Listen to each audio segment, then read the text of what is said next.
Philip Hutchinson was a 24-year-old criminal who was responsible for a bank robbery and car chase in 1988 that was captured on camera and resulted in the death of a detective. Hutchinson, a Virginian man living in Denver, Colorado who went by the name Mark Taylor, was described by friends as a happy-go-lucky type of person and was liked by everyone he met and was introduced to. They noted that Hutchinson, despite not having a job, always had money, which they found strange but didn't think much of it. But as they would later find out, Philip Hutchinson was living a double life. Though a seemingly ordinary man to locals, he was described by police as a career criminal. Prior to the bank robbery, he had been serving a life sentence for an aggravated robbery in a Texas prison.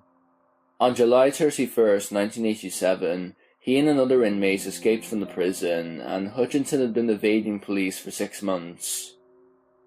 On February 9th, 1988, Hutchinson walked into the Rio Grande Operating Credit Union office and demanded the teller give him the money, threatening him with a handgun. Once receiving it, he fled to his Chevrolet K5 Blazer and drove away from the scene at about 60 miles per hour. At 11:20 a.m., a call for help came into the Denver 911 center. Denver emergency. This is Rio Grande Credit Union. We just got robbed. 4593. Wait. Slow down. Okay. 4593 Pecos. The man is running down 46th Avenue. Wait. He's running which way? He's running east. And I can still see him. The credit union? Yes. Did he run into that building? I don't see him anymore. Did he run around the corner? What's your name, honey? Pardon me? What is your name? My name is Debbie. Debbie, I want you to stay Got on. in a truck? Wait, Debbie, you have to stay on the line and talk to the I know. policeman. Okay, I am, but I'm... Stay on the line, honey. The call was transferred to Veteran Police Dispatcher John Kane. Are you okay? I have a speaker system on the line. Okay. Go ahead, honey. Hello, ma'am. Hi, this is the Rio Grande Credit Union. We just got robbed. Okay, what's your address there, ma'am? 4593. Police arrived and the chase began.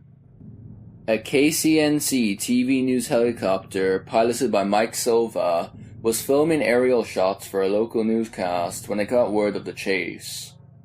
The helicopter began to film it. Hutchinson was driving recklessly, crashing into oncoming vehicles. 51-year-old Robert W. Wallace, a detective for over 20 years, was in a police car ahead of Hutchinson along with another detective. When they saw Hutchinson approaching, they attempted to cross to the opposite side of the road. The other detective made it, but Detective Wallace was hit by Hutchinson. His body was sent flying into the air and he was killed instantly. He left behind a wife, 3 children, a sister, and a 5-day-old granddaughter. After killing Wallace, Hutchinson crashed his car into a tree and fled on foot. He tried to steal a car which was occupied by a woman and her 14-month-old son, but she drove away before he could cause any harm. Hutchinson then encountered 73-year-old John Lorienti. He held the elderly man at gunpoint and ordered him to drive away from the pursuit of police in Lorienti's green pickup truck, threatening death if he didn't do as he said. At this point, the only people who knew for definite where Hutchinson was Mike Silva and Jim Stair, the cameraman. However, Silva was unable to contact police and tell them Hutchinson's exact location. There was even a point where Lorienti drove past a police cruiser and Hutchinson ducked beneath the passenger seat. The cruiser drove past without realizing that the murderer they were looking for had just passed them. Realizing that Lorienti's life and possibly more were in danger, Silva made a move that could be considered bold. He landed his helicopter on the road that was directly in front of the pickup truck, making it unable to travel further. Hutchinson ordered Lorienti to ram into the helicopter, but Lorienti refused. Hutchinson then started shooting at Silva but missed. Police were notified of his location and surrounded him. Stair exited the helicopter as Silva landed it nearby. Hutchinson tried to shoot Lorienti and the other officers, but before he could hurt anyone else, he was shot 13 times. He died at the scene. This was all filmed by Stare. Philip Hutchinson was buried in Round Rock, Texas.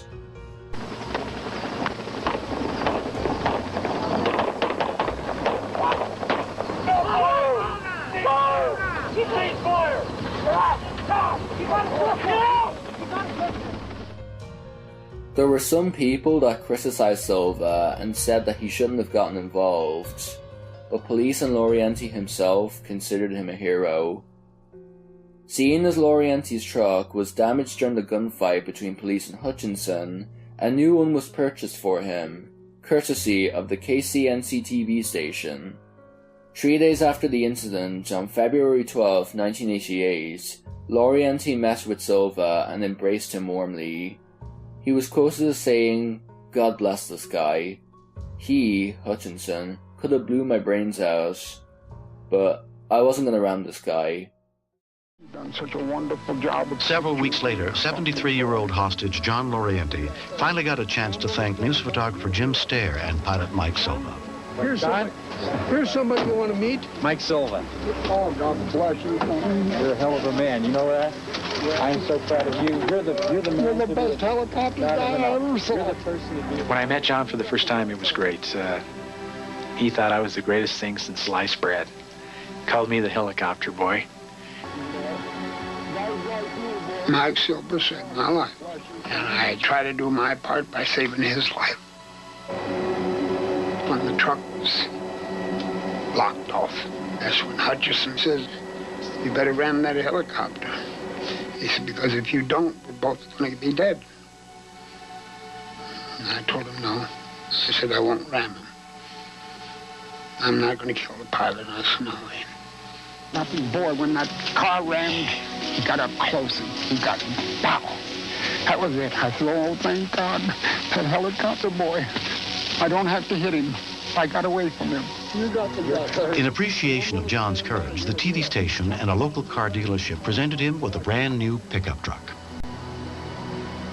He handed me the truck keys and said, "Here, John, go on fishing." And I said, "Well, you're kidding." I couldn't believe it.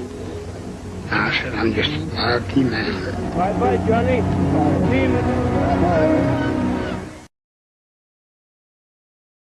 According to his grandson, Laurienti lived 10 more years after the incident. When police investigated Hutchinson's house, they found a list of his plans for the month of February. At the very top of the list, in large pencil writing, was "Get Money." Philip Hutchinson's televised Rampage was featured on multiple shows, including World's Scariest Police Chases, Police Stop, Rescue 911, and the 1993 shock film Traces of Death. There was even a film made about it in 1991.